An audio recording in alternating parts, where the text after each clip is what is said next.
All right, ladies and gents, we're going to bring the meeting to order. Good evening, everybody.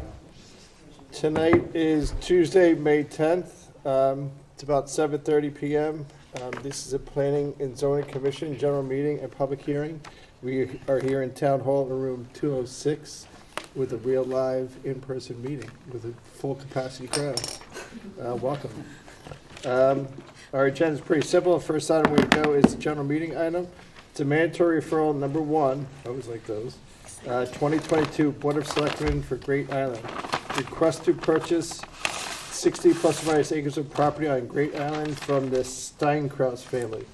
A mandatory referral, so everybody knows, is when the town does either purchase, sell, lease, long-term lease. It has to be in conjunction or consistent with the town plan of conservation and development. So anything the town does, the first thing it typically does is come to the Planning and Zoning Commission to make sure it matches with the with our town plan of conservation and development. Our purview in this is just to say, is it consistent with the town plan? It's got nothing to do with the size, it's got nothing to do with the scope, it's got nothing to do with costs or price or anything like that. Just if it's in the town plan says it's a good idea, or it's a bad idea, we make it consistent and say that. So, who's going to present? I'll present. Fantastic. We put in your packets, as Steve mentioned, the state statute 8-24, which gives you a little background on the standard for the commission. Why you're, as Steve said, why you're looking at this. The requirement is the commission issue a report, and you have 35 days to do it. The statute gives you a very short time frame, and the report. The reason the report is written is eventually, if this proposal ends up going before the RTM, if, as you note in the statute, if it is a positive report, you only need a majority of the RTM to pass the item. If it is a negative report, you would need a 2/3 vote of the RTM. So that really, the statute lays it out, and the commission has 35 days to prepare and issue its report. So what I've done to, you saw the submittal from Town Administrator Kathleen Clark-Bush. If you have any questions, she's downstairs. I can grab her and have her come up. But she did include a chapter from the town plan. And to get you started with your discussion in terms of thinking about how to issue the report, I've put together a draft which is somewhat similar. I envision this kind of how most recently, a couple years ago, Highland Farm, very similar fact pattern. Town was looking to buy some property, acquire some property. It was a little undefined what they would be doing with it at the time, and the commission issued a positive report at the time. So I've used that as a very similar basis for what you have before you tonight. We can discuss it tonight, kick it around a little bit. I leave it up to the commission. The first thing I asked Jeremy to do is just for all of our benefit, take the pages out of the town plan and conservation development to say what we want to do. The big thing is preserve open space, which is chapter 5 in our book, and so you can see the items in there. One of the big things that we want to do, and we did this town plan in 2016, it's been going on for years, is to have as much open space in our town as possible, and acquire land whenever we can. The document addresses all the different parks we have in town. This, if whatever was purchased by the town or controlled by the town or given to the town, I would envision something similar to like a Waveney Park in New Canaan. Big, huge open field, big house where they have events inside it. Where they also have great sleigh riding there in the wintertime. Let's say, you ever go sleigh riding there? How it would be used. What's that? But we don't have to decide Yeah, how. how it would be used, but that's part of the object there. So what I asked Jeremy too is also a lot of these things, we do have 35 days, and when I first got on the commission, I sent a report. The report is like, a bunch of pages. Our reports for this item is basically 3 paragraphs, which is what Jeremy did. So I just open it up for any questions, comments from anybody in the commission, positive, negative, any different way. Want to start down on this end?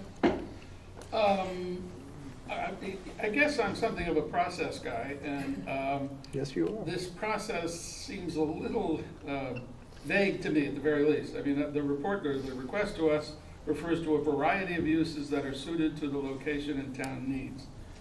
I have no idea what that means. I don't think the selectmen have determined what they would do with this property. You just cited some things they would do, but I have not heard what they plan to do.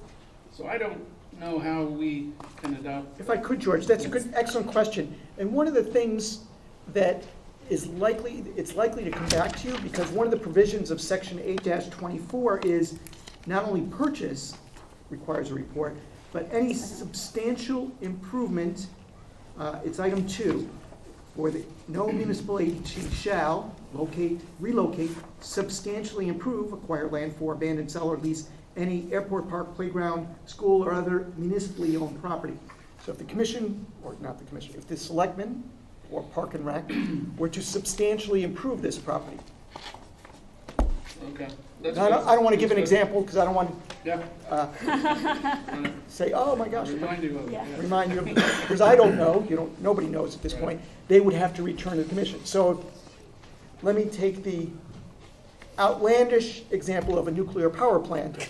The commission would say, well, that's a substantial improvement. That might not be consistent with the town plan. Yeah. So it is quite possible, and I think that's an excellent point, that this could return to the commission once the uses are divulged, determined, analyzed, reviewed, decided. Good, fair enough, thank you. Thank you, George. That's good. Kara? No, my point was sort of similar, but I think framed kind of a little different, was we're not getting into any of the improvements or the potential plans. It's just if they choose to acquire, getting ahead of, because of the tight timing on the process, right? Like making sure that we're prepared to issue a report per the statute for that one part, and then once, if they choose to improve or do other things with it, it has to come back to us, is how I understand. 100% correct. Okay, yeah.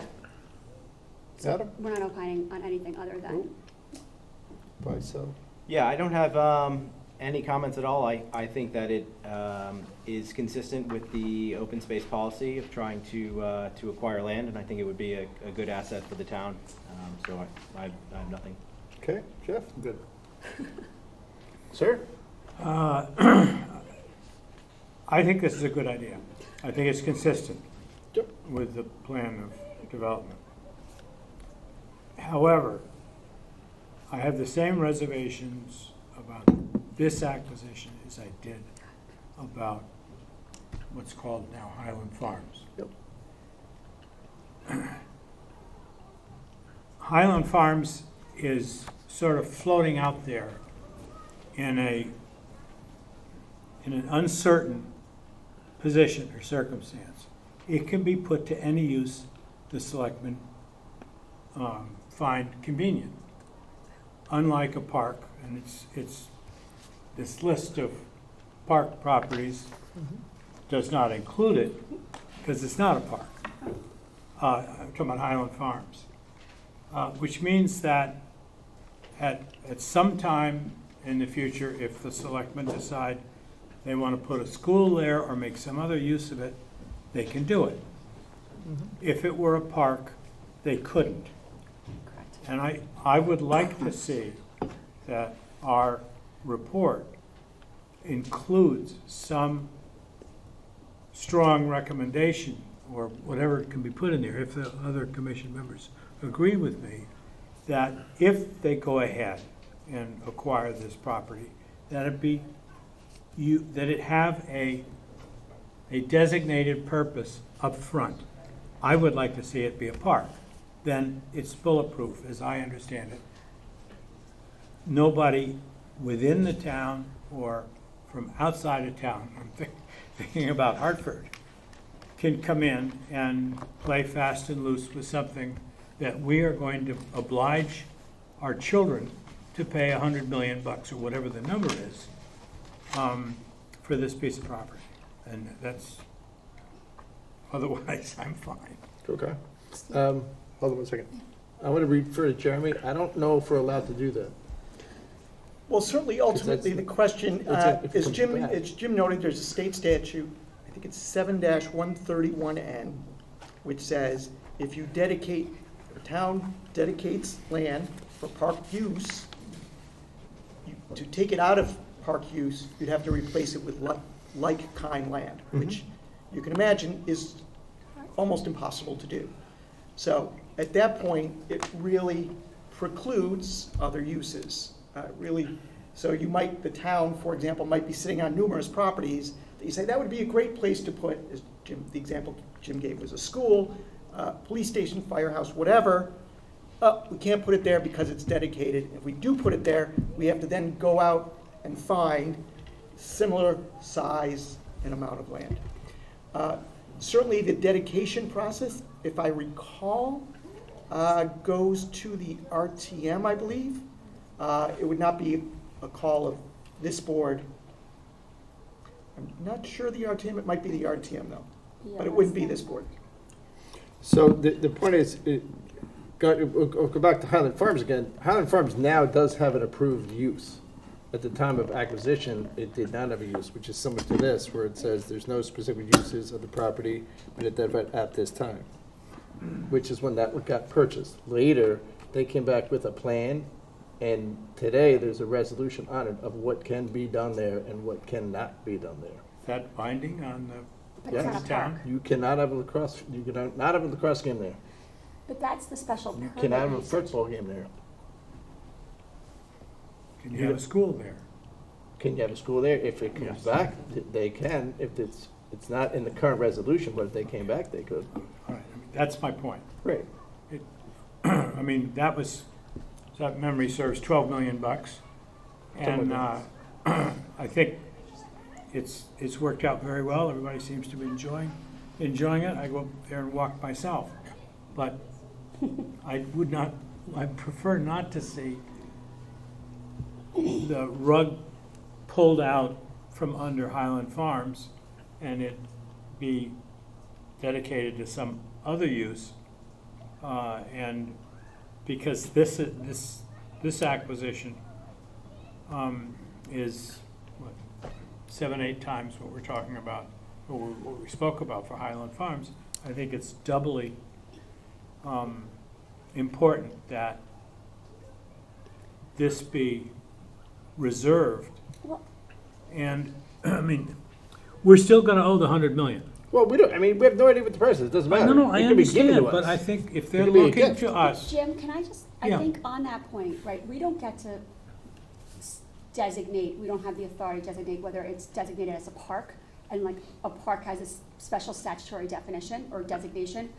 But I think if we look at our plan of conservation development, open space is one of the things that we are considering as part of our plan, as is, you know, entrances to town, diversity of housing, making it more pedestrian friendly, destination downtowns. But I think, and I bring this up a lot, because being from Long Island, which I often bring up with my lovely accent, you know, also chapter 6 brings up what part of our plan of conservation development is managing coastal resources. So I think kind of what distinguishes, I mean, Great Island, Ziegler property, whatever we want to call it, from the Highland Farm, is that managing coastal resources, and right, there's also state statutes that speak to our responsibilities with respect to wetlands and coastal, I don't know the right word, but, you know, coastal sort of breeding areas for like different kind of birds and different, you know, there's both a town plan of conservation and development obligation that we have and a state statutory obligation. So I think when we look at this property, it's sort of a little different than Highland Farm because it's an exceptional coastal resource that I think both from a town perspective and a state perspective, to preserve it is really important. But I agree with you, like we don't want to, you know, we want to make sure that all sorts of things aren't developed on it. But I think we should allow for educational purposes to be used. I know that's not putting a school on it, but I think it would be important to have educational uses on a really pristine and special coastal resource like this. Right, does that, Mhm. you know, so, where Highland Farm's not a coastal resource. right. Okay. everybody, I think, is basically in agreement. So let's take out the draft of the mandatory referral, so we can move this process along. I'll read it. It's mandatory referral 1-2022, Board of Selectmen, Great Island, purchase of 60 plus minus acres of property by the town from the Steinkraus family on May 10, 2022, which is today, right? The Darien Planning and Zoning Commission reviewed the May 2nd memo from Town Administrator Kathleen Clark-Bush regarding the proposed purchase of 60 plus minus acres of property from the Steinkraus family, also known as Great Island. In support of the purchase, the Town Administrator submitted chapters 5 and 6 of the Town Plan of Conservation Development, pages 47 through 58. Again, town is, chapters 5 is preserve open space, and as Kara rightly addressed, chapter 6 is manage coastal resources. Remember, this is an island that is on the water. There's no specific use of the property identified at this time. It is possible that a subsequent mandatory referral or planning and zoning commission application will be required for any improvements or changes in the future. The 2016 town plan includes a policy of acquiring new land, and thus the purchase of 60 plus minus acres is fully consistent with the 2016 town plan of conservation development. Anybody have any questions, comments, edits to that document? I mean, to George and Jim's. I accept that we don't have the right to Add in specific references. prevent the them to do statute. this, nor do we have the, No, nor is it within our purview Yeah, I think it was. to insist that it be done this way as opposed to that way. I nevertheless feel that if the commission members share my concern that some expression of that concern be included in whatever gets Report. returned to the town government, at minimum, it will put the issue on the table. Okay, so let's look at paragraph 2, which is fact. The first item is fact. No specific use of the property have been identified at this time. Okay, the second sentence, it is possible that the subsequent mandatory referral and/or planning and zoning commission will be required for any improvements or changes to the property in the future. Maybe we say substantial improvements, because it is unknown what the town might do with it at this point. There are a number of structures on the property that have been there quite a while. So certainly, as I mentioned, the substantial improvement is a trigger in the state statute. So that would return to the I would commission. add substantial improvement. Okay. Because well, the pictures that I saw, there's a beach house on it, which is a little cabin that's probably 500 square feet. There's two of them. Yeah, if that thing Side by gets, side. if that thing gets flattened, that's not a substantial improvement or change. I wouldn't want to knock it down. My wife wants to live there, but that's a whole different I think that question. would be. Any issue with that and the word substantial improvement? No, George it's the says one. no, that's Kara statute. says no, Adam says no, Jeff says no. But I if we're can at live with it. substantial, I think we should I'm- take out, it is possible. Because Because it is, for substantial improvement, it is required, it's not, Yes. it's possible, So we could like, it's say required. a subsequent Like, if we add in substantial, we have to change subsequent it. mandatory referral and/or planning and zoning commission application will Right, be substantial. required for any substantial improvements or changes to the property in the future.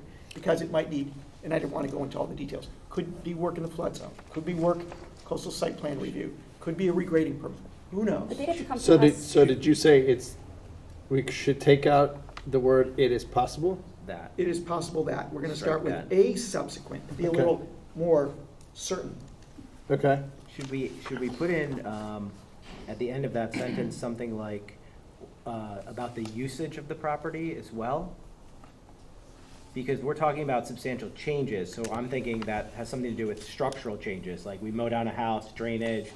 But if they want to change the usage of it, so let's say they don't want to change anything about the structure at all, Right, but they want to have a huge field, and now they want that field to have concerts, lacrosse games, whatever, should we put uses on there as well? Yeah, it's substantial uses or changes, or we could say, or usage.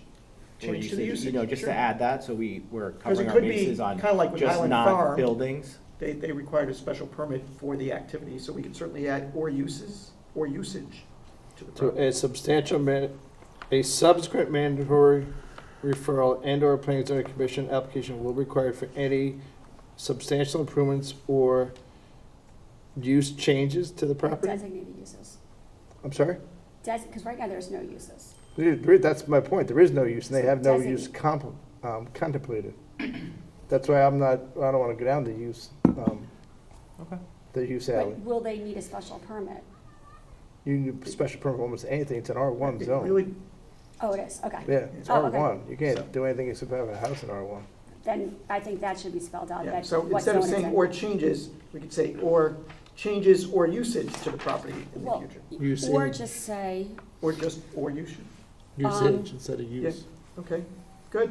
of Great Island, and then add in the zone it's in. Yep, we could certainly say R1 Because zone at the We top. don't then have to, once it's signified that it's in the R1 zone, Then it requires it. What if they want to build houses? Right, so the town administrator It's a regarding the penthouse. proposed purchase of, that's Yeah, change in use. there's no houses on it. That's Oh, a there is a house substantial on it. improvement. There's multiple houses. Okay, That's right. how about this? The proposed purchase of 60 plus or minus acres of property No. in the R1 zone from the Yep. Steinkraus family. Yep, It's a statement of fact, yep. Okay, we'll put that there, good. okay? All right, so now, why don't you read back to us what you want to do with paragraph 2? Okay, the second sentence would read, a subsequent mandatory referral and/or planning and zoning commission application will be required for any substantial improvements or changes or usage, or changes to usage to the property in the future. I like, I Or don't want to say Um, designated, because there is no designation. well, I like the word usage. Okay, not changes though. so we'll say substantial Why don't we say- improvements or. Any usage. Why don't we say improvements, comma, changes, or usage to the I property? like that. Yep, Beautiful. read it one more time, we'll vote on it. A subsequent mandatory referral and/or planning and zoning commission application will be required for any substantial improvements, comma, changes, comma, or usage to the property in the future. Good? Yep. Okay. So is that substantial usage? Is that how those two? No, substantial improvements, comma, changes, No. comma, or usage, Or So substantial is modifying usage. improvements. It's for improvements. What For about improvement. usage? No. No, Just, it's a change, doesn't have to be substantial to use. Any Yeah, usage. so There is for no use. example, if Tiniest there, change. I understand what you're saying. If I'm the just- grammar's unclear, put it at the end, Yeah, yeah. then it's clear Do that usage first and then say substantial change. great, okay, for any that's my lawyers, man. For any usage, substantial improvements, or changes to the property in the future. Okay, Okay. good. With that said, I would entertain a motion to approve the draft as submitted, as edited. We got a motion from Adam, look for a second. Got a second from Kara. All those in favor? 6-0. Thank you. Done. Thank you. Perfect. Good job, everybody. That ends our general meeting, or it's suspended general meeting for now. We might go back to it later. Okay, the next item on the agenda is going to be the coastal site plan review number 185A is an apple, floodstone prevention application number 197A is an apple, land filling and regrading application number 105A is an apple, Mark and Margaret Maybell at 21 Tokeneke Trail. Proposal to raise the existing residence and construct a new single-family dwelling west of its current location, construction of a new driveway, patio areas, and retaining walls, and to perform related site development activities within regulated areas, including regrading of the property and installation of stormwater management and a new septic system. The 2.84 plus or minus acres subject property is located on the south side of Tokeneke Trail, approximately 850 feet west of its intersection with, wow, I can't say that one, Runkenhage Road, Yep. and is shown on Assessor's map number 69 as lot 37 in the R1 zone. We're going to open this and immediately suspend. Correct. Open it. The applicant did their mailings, but the applicant is not able to attend tonight. So this item will be immediately continued to June 7th, 2022. It's a Tuesday night. To be determined whether that is a live meeting or virtual. I recommend anyone who's interested in that item, check the town website the Thursday afternoon before the meeting, when we will post whether it's in town hall or virtual. Fantastic.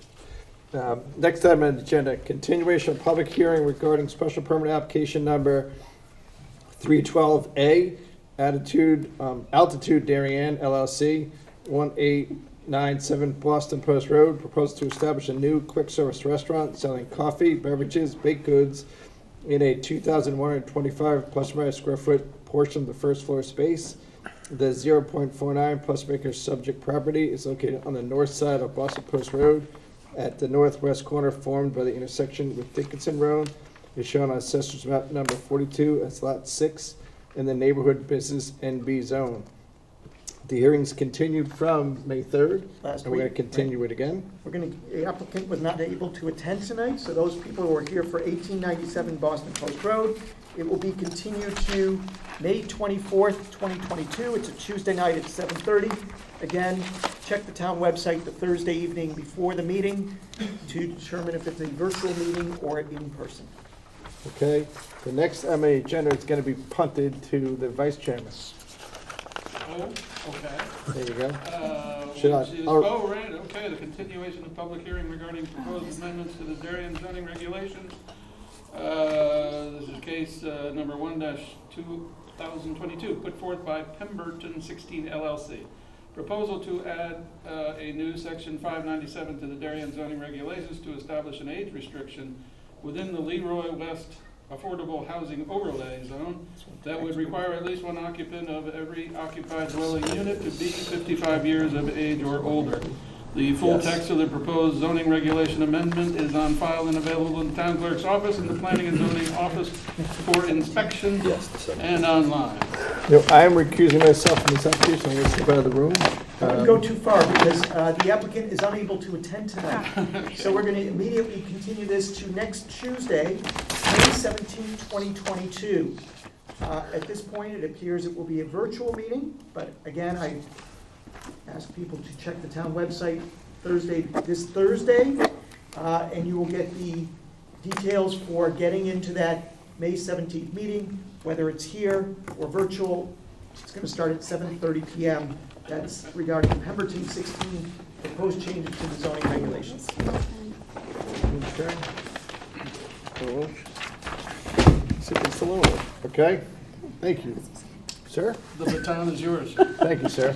Appreciate that. I got it. Continuation of, next item on the agenda, continuation of public hearing regarding special permit application number 327, Restaurant Olay. Hostel. Close enough.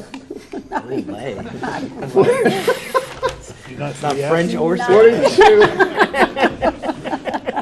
42 Center Street. Proposed to establish a new 442 square foot restaurant wine cellar within a satellite kitchen and a 10-person tasting room.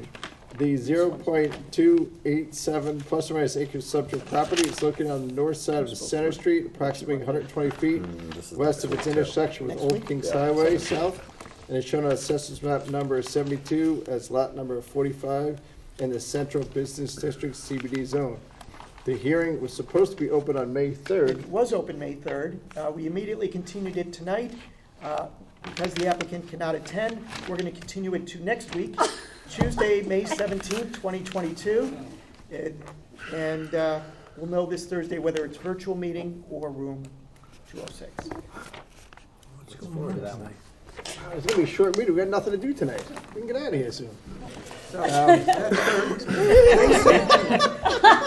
So, George, you want me to change the batting order? You're okay? Yeah, may I move that we change the order of the last two items on the docket to move up the application 328, because I'm going to be recused from 325. Anyone one to- problem, the applicant's not here for the Oh. Scout cabin yet. Then have at it. Or are they not coming?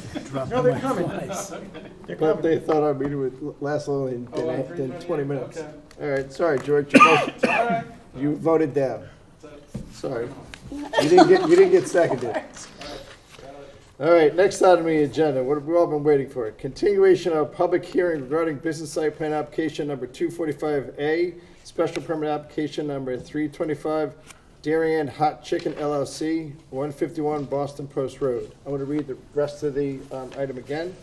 Proposal to establish a new 3,500 square foot, plus or minus 500 square foot quick service restaurant with the drive-through facilities in the same space previously occupied by HSBC Bank, and to perform related site development activities, including installation of new hardscape areas, landscaping, lighting, stormwater management. The improvements to the property are to include a new 16-foot outdoor patio for seasonal dining and reconfigure 30-space parking lot and drive-through facilities. The 0.947 plus by acre subject property is located on the north side of Boston Post Road, approximately 120 feet east of its intersection with Richmond Drive, and is shown on Assessor's map number 2 as lot number 36 and number 37 in the service business zone. We met on this. May I Oh. immediately recuse myself, please? Yes. As I did the first time this was heard. Yes, you may. Thank you. See you later. It's, in all seriousness, we don't Yes. need, we have a quorum, so if you want to skip out on the scout cabin, or Oh, no. you like the scout cabin. Me too. I'm on TV. It's gonna get you airtime. This is a continuation of the hearing where we had a long meeting on this last time. The HSBC Bank branch has been closed for at least 3 years. Is that about right? It's been closed for at least 3 years. There's a proposal out there to convert it to a drive-through quick service restaurant specializing in chicken. We went through a long hearing last time, covered most of the items. We did ask the applicant to relook at the landscaping plan. We asked them to relook at the fence in the back in conjunction with the landscaping plan. We asked them to relook at the lighting in conjunction with the back of the building. We also had Harnessing Hanover, Michael Galante's firm, and Carlos, Greg Del Rio. Greg Del Rio. Still, they had not opined or concluded their conclusions on the traffic report, so we're waiting for that information. Actually, I can give you an update. A number of items have come in, some of which were in your packets, including a May 3rd, 2022 Hardesty and Hanover letter that was in your packet. April 29th, 2022 letter from High and Bond, Joe Canis, who's here tonight, who can present. May 5th memo, email from Don Anderson, Chief of Police, with his comments. Those were in your packets. And tonight, in front of you, that came in since you got your packets, are another of other items. Email dated May 10th, earlier today, from Fire Marshal Bob Bush, and 2 May 10th memos from Michael Galante, who couldn't be here tonight. The first is a 2-page memo, and the final is a 1-page memo. And then there's a little turning radius, 11 by 17 sketch. Submitted relative to Bob Bush's fire marshal comments. And Joe Canis also had a May 10th memo earlier today.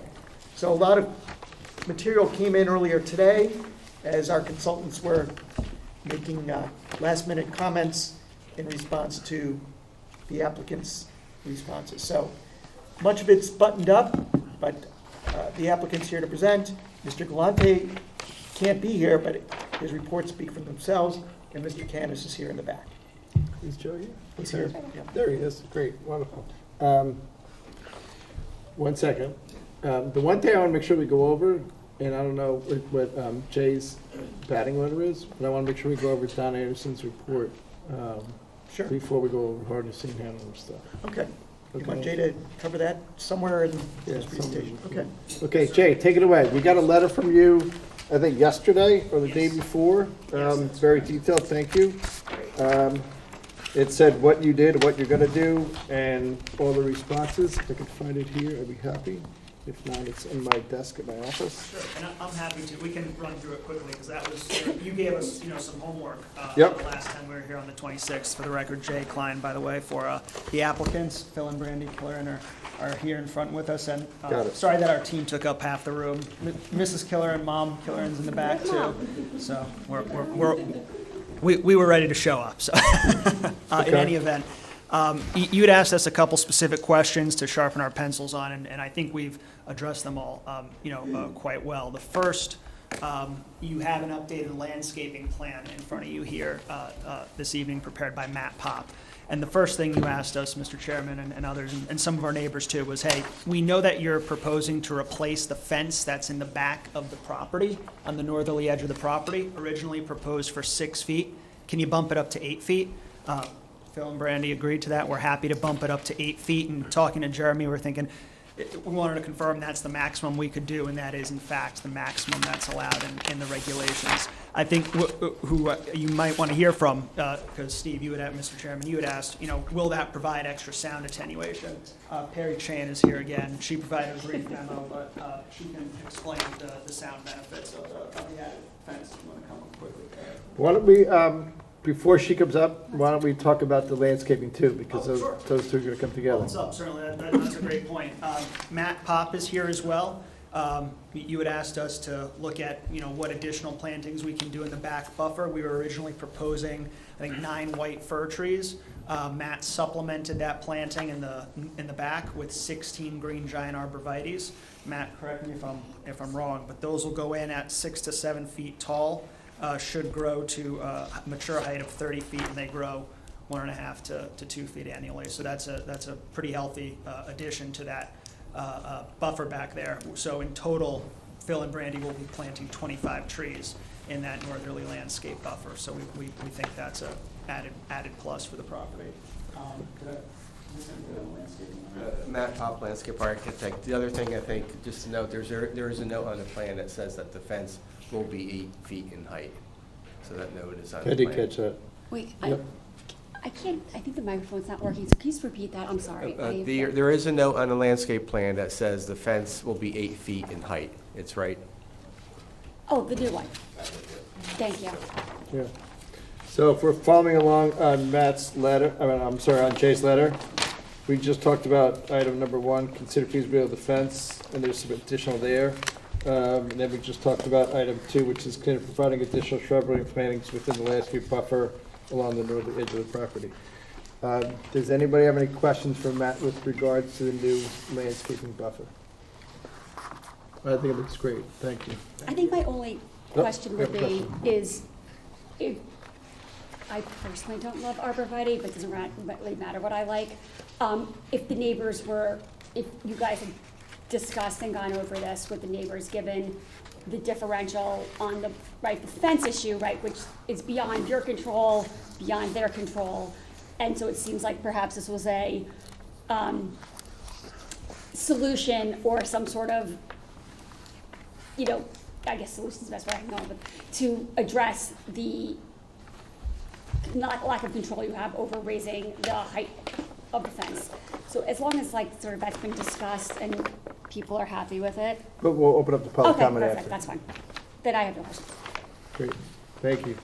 Then the next item on here is, we're doing a lot of this for visual and sound. So can we hear from, is it Kerry? Is that what we're calling? Perry. Thank you. Perry Chain, SH Acoustics for the record. That microphone, I can't hear anyone. Closer? Speak up. Yeah. I can speak up. It doesn't amplify, fine. All good. I should know that. That's for show, for TV people. So what we looked at since the last hearing was the added attenuation you would get from that additional 2 feet from 6 foot to 8 foot. And we found that it would be, there would be a noticeable difference depending on where you are on the frequency spectrum, 5 to 10 decibels, which in kind of the way that we perceive 10 decibels is half as loud when you're subtracting, doubling the other way. We don't want that. So certainly with the replacing of the fence in kind with these, it's a continuous stretch, little gapping between, that'll provide a sizable amount of sound attenuation, even more so than what the 6 foot would have provided. Okay. And then the bush and the shrubbery helps a little bit too? Doesn't hurt. Doesn't hurt, perfect. The fence is doing the bulk of the work, but that's all, Great. it's all helpful. Any questions for Perry? Yes, we do. I'm not sure that this is an intelligent question, one you can answer, but, okay, I'm sitting, I live in one of the houses on the other side of the fence. And I'm sitting back there having a cocktail in the evening and trying to relax. How bad is the racket gonna be, too, when I'm trying to enjoy my cocktail and a little music or something? Sunset. Well, one thing that's, I think, is important to note that we haven't exactly stated yet is, of course, when we do our analysis, we're looking at the property line and where code is the issue, right? Beyond that, how the neighbors are going to perceive the sound is much further. Most likely you're enjoying that cocktail closer to the house, on the deck or something, that's a you good know, point. not right next to the fence. These are sizable backyards, but of course we wanted to go with the regulation, so that's something to note. You do get a sizable decibel drop off as you get closer to the houses, in addition to the attenuation you get from the barrier. So that said, to answer your question, you're going to get, for every doubling of distance, you're going to get even more drop off from what we're already seeing that already complies with code, and is going to have little impact. So even less so, where one might be spending their time in the backyard. So I'm gonna be okay. I think so. Well, I mean, No, it's a good question. It's a great It's a good question. perception of the people. I say I think because, you know, you could have someone who's extremely overly sensitive and they're fixated, but, you know, that's where we turn to the code, and that is designed to protect those of us in this very situation. Now let's go back for 1 second. I don't want to belabor this because I think everyone's good with this, but right now I'm hearing background noise outside of the highway and the post road. Right. In that location, you have the post road and you have the highway, which is less than 100 yards away, Absolutely. I think, from the front door. So the sound we're talking about has got to be above and beyond the hum that we're talking To about. cause a disturbance, yes, and that's Right. part of what we've been studying. We went and observed the background noise levels to see what is it going to provide in terms of masking of this sound. And it's going to provide a sizable amount of masking just in the natural order of things with the highway and the post road, busy road. Okay. So the difference of, you know, my daughter's Jeep driving through there with the radio on, it's going to be above and beyond the noise of the highway in the first place. Yeah. Okay. Thank you. Any other questions for Perry? No. Good. Thanks. Fantastic. Thank you. No problem. Appreciate it. All right, Jay, so what are we up to now? Yeah, I think just to piggyback off I of think Adam has a Perry, question. I got one question about the fence. Go ahead, shoot, go right ahead. The fence is gonna be wood or plastic? it's gonna be a wood fence. Wood? Yeah. Do that's we, what do we Perry ever have like a analyzed. maintenance plan? Just because it's, right now, it just looks, it's in such disarray. Is there any way to like, I know we do like maintenance plan for like drainage, or when they put in like French drains or stuff can around make that a property? condition of Can we approval. put that into Just the, like the trees need to be Yeah. maintained. Good, Yeah. okay, we'll do that. this way, if a tree falls down, they don't just like let it sit back there? Right. Because if those huge arbors grow up to be 20 feet, Yeah. you know, the neighbors might complain the fence is down a little bit. So. Yeah. The only thing, I went out there again over the weekend, there's a fence that's on the subject property. Yeah, and the there's a fence on the other side, yeah, I saw So that. then there's a space between the two, and I think there's also a grade change Yeah. for some of the houses in the back where it's up a couple feet, that's why some of those feet are higher, some of those fences are higher. But that's a good point. I think certainly, yeah, we, should you approve this application, we'd comply with a condition of approval that would require a landscape, maintenance agreement that would cover the fence. I've learned a lot about the chicken industry. I've learned a lot about Phil and Brandy. It's hard to find more hands-on folks than Phil and Brandy. So, Phil might be the one, replacing some of the panels if it comes down to it. So, don't require that part. We will not. But Does have his own you might pool. catch him out there if he's fixing. So, Okay. something that Jackie, my partner Jackie Kaufman, reminded me of a moment ago. In terms of your question, Mr. Rand, about buffers and protection from the neighbors. The SB zone requires that 25-foot buffer in the back, which we maintain, and the building itself is set back some 50 feet from the property too. something that Perry spoke about at our last hearing, but I'll just repeat for purposes of refreshing all of our recollections. The menu board will have an adjustable speaker volume, so that if it's, you know, when you don't want your customers being yelled at by your order box, and Phil will be able to adjust that accordingly if we find that an adjustment is necessary. So I think we've covered a lot. You know, we've really looked at sound holistically. So. Jay, that was can you just repeat? I think that was a really, really good point about the SB zone, like the zone and the setbacks. Can you just repeat that to make sure that everyone's heard it? Because Bonnie's not here, so I just want to make sure. Sure. So if you just mind repeating about the setbacks of the SB zone, because I think it's a really important point. And then, yeah, on the modulation, right, people get louder because it's fuzzier, and that if it's clear and distinct, the need for volume is reduced, which was at a different meeting, right? So I think it's important that you repeated it again tonight, so I appreciate that, thank you. Absolutely, and here's that buffer area right there that you just. No, you did, yeah. Right, the northern property. You know, the existing tree line, as I said, we're putting 25 new trees in there, the fence that Perry mentioned. No, but just repeat what you said about like the SB zone, so like the buffers. Yes, the buffer requirement is 25 foot Right. in the SB zone, and we're maintaining that, so. Great, and then on top of that, there'll be fencing Trees. and trees. Yep. And then the higher technology. Right. Phil and Brandy quarterback. Yeah, Yeah. which yeah. reduces the need for volume, and I forgot that until you just said it, that we heard the last meeting. When things are muffled, for lack of a better word, people turn up volume because they can't comprehend or hear or make out what the words are, so they turn up volume. But if things are clearer because of better technology, the need to increase volume is reduced because it's clear, and then people can understand through the better technology. Right. Is that right? Yes, Okay. absolutely. I think it's important to restate, because Yeah.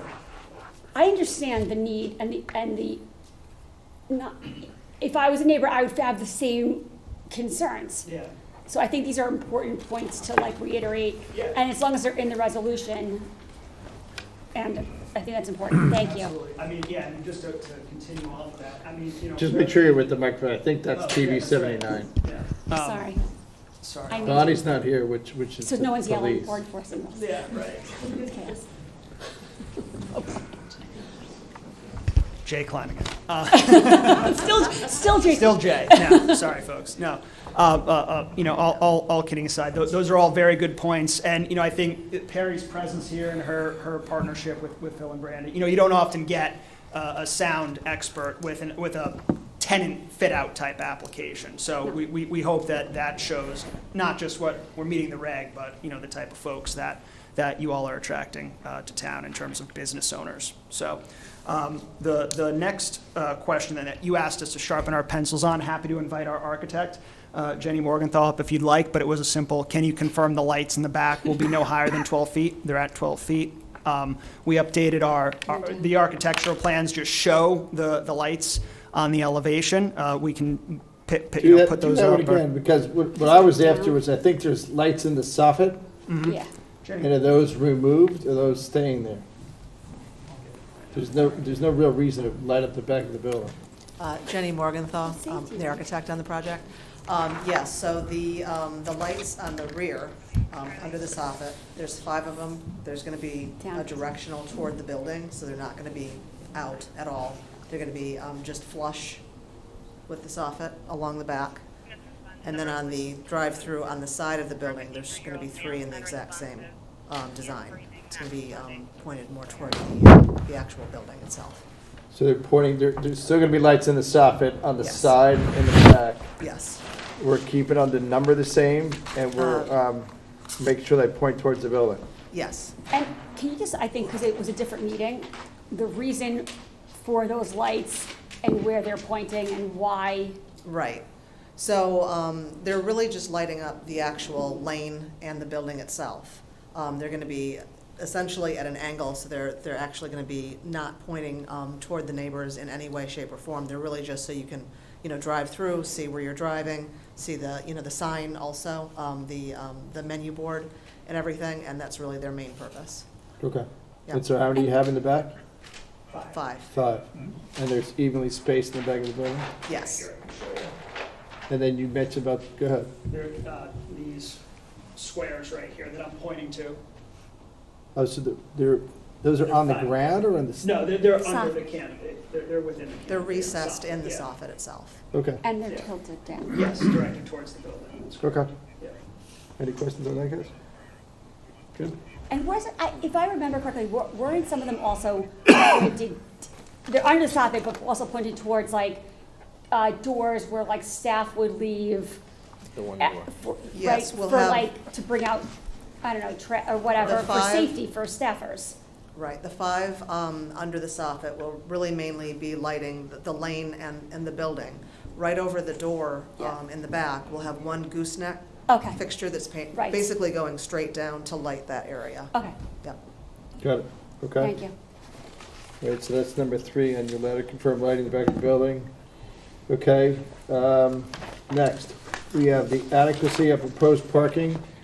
How do we want to handle this? And Chief Anderson, that's septic, because I don't know.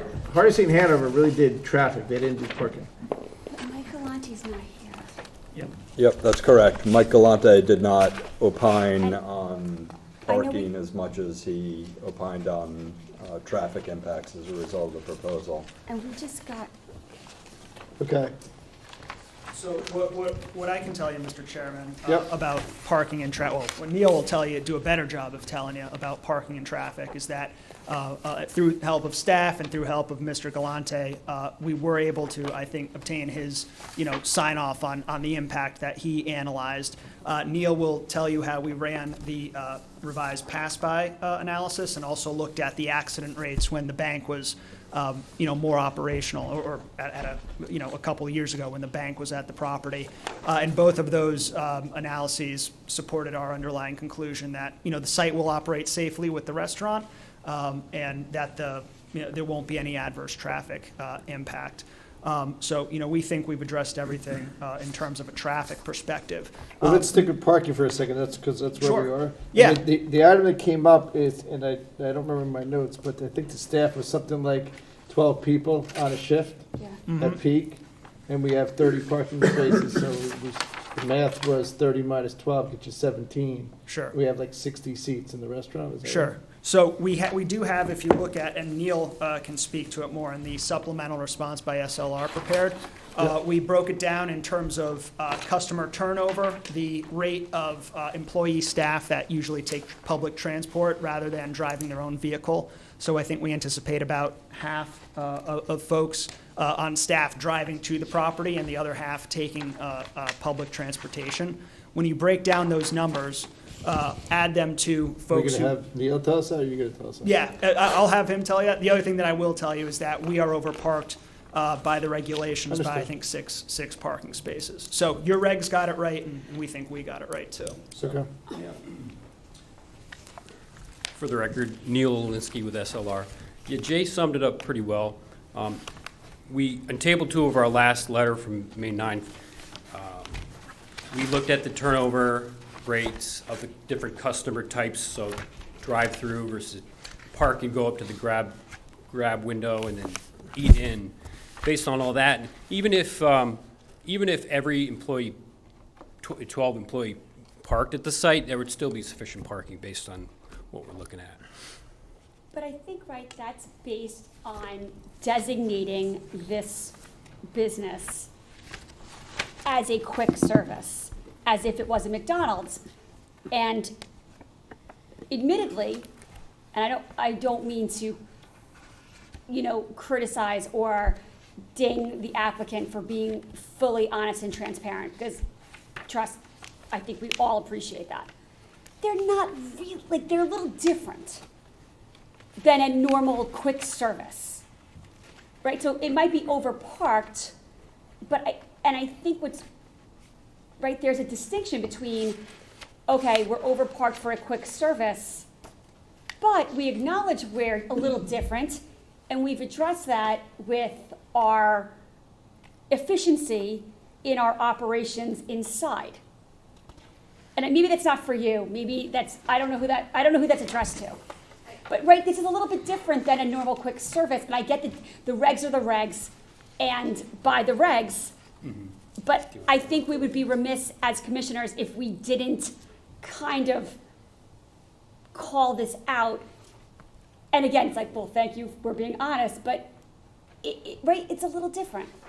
Well, Jackie Kaufman for the record with Carmody Torrance for the applicant. The evolution of the quick service dining definition is important to this discussion, as you've noted. However, there still is an efficiency to the dining experience that doesn't exist with a regular restaurant. Agreed. And still does, by industry standards, support the parking ratio that's been set by your regulations. Thank you. And I think that information is included in Neil's report, and also is distinguished by the fact that you did ask the applicant's expert to look at, say, Chick-fil-A, which is an industry outlier by every stretch of the not even by stretch. It is an industry outlier. It is not comparable even to other what now we call quick service, but really was traditionally called fast food, whether that's like a Wendy's or a McDonald's or a Burger King, a Duchess you have in town. But this is a distinguishable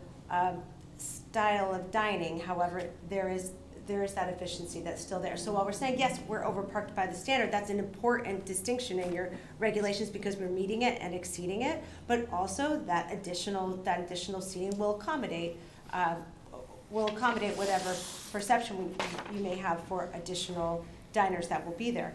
The style of the restaurant also, I think that we've discussed culturally, is that people are coming in groups. While there are 72 seats inside the restaurant, that it's rare that it's either I might be coming as a single diner and sitting at a booth for 4, or I may be coming with my family and occupying the entire booth, and we're all coming in the same car. So there's a bit of overlap, or there's a bit of balancing, is what I'm trying to say. So I hope that let's have answers your Neil question. go over table 2. That's what we're talking about, right?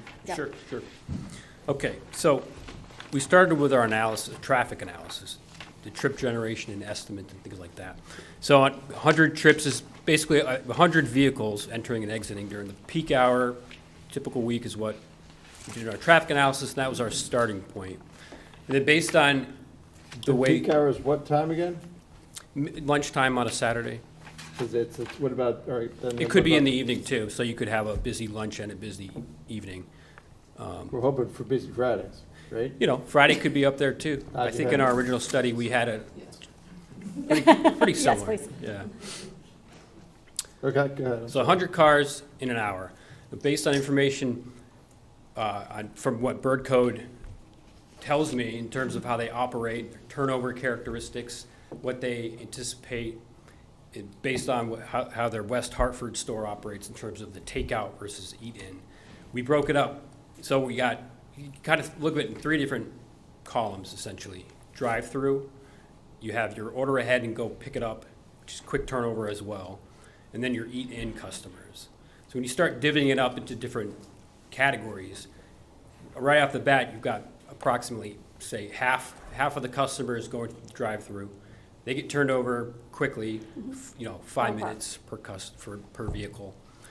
Then the other 50%, you've got, they've ordered ahead and they're going to the walk-up window. That's 25 cars. They're turning over at roughly 5-minute, customer service intervals. So how many space do you think you have for those people? For just the walk-up window, 25 cars, you got to figure they're going to be pretty spread out over the hour.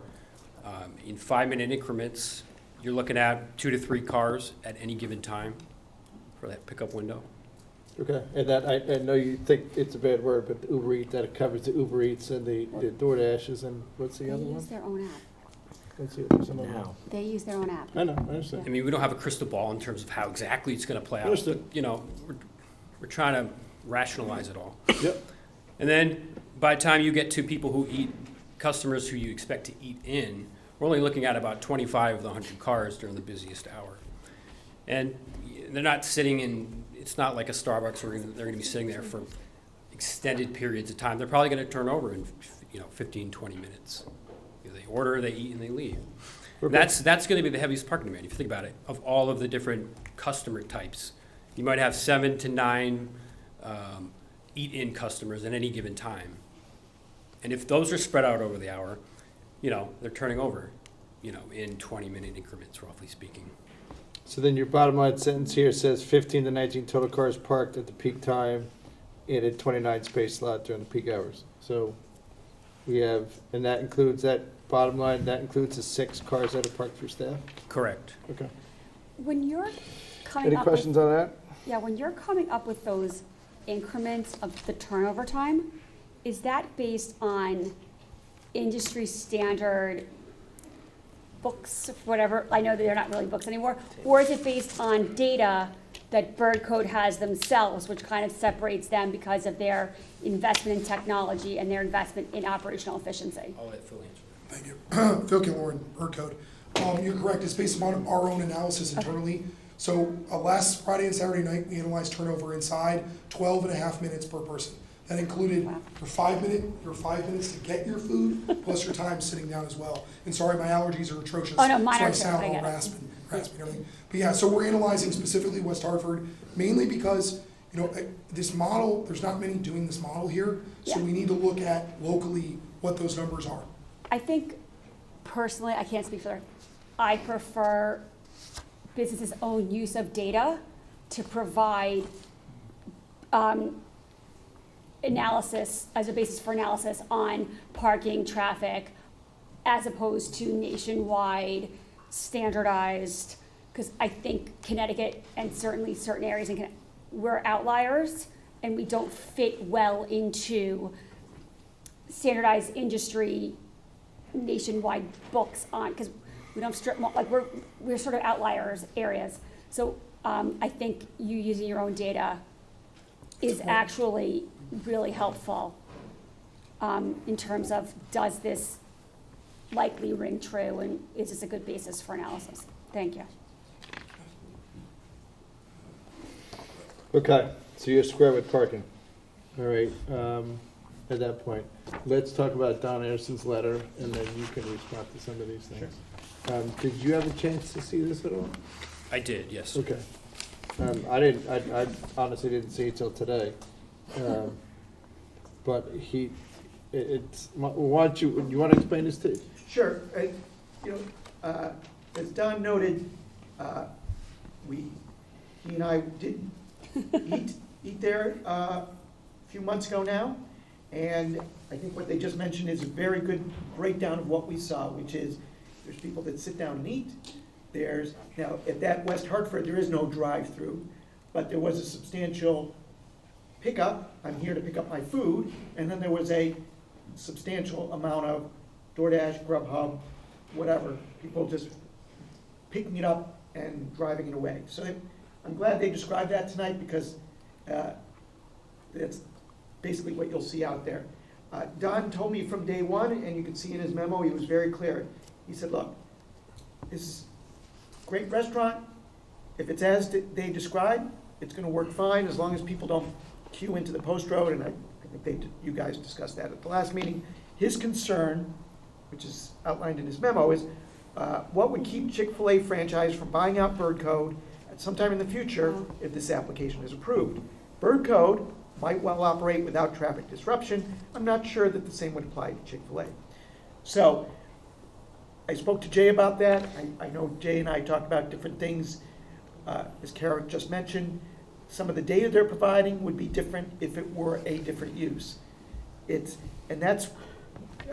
commission, in whatever decision you make, has to decide it based on the merits. And of course, as you know, with any operation, if someone were to come in and buy the approval, or this business goes out and a new business comes in, if they can match what you approve based on your conditions, then they can also have the same use. So I know I spoke to Jay numerous times. He's prepared to respond to the chief's question on this. Good, sir, fire away, Jack. Absolutely. Yeah, no, it's something we talked about, for even before we filed. And, you know, Chick-fil-A, as Jackie mentioned earlier, stands apart even from a McDonald's or a Wendy's or a Popeyes. They're the exception. Those other fast food chains would kill to do what Chick-fil-A does, you know, in terms of number of folks coming and business and volume. So they really are an outlier.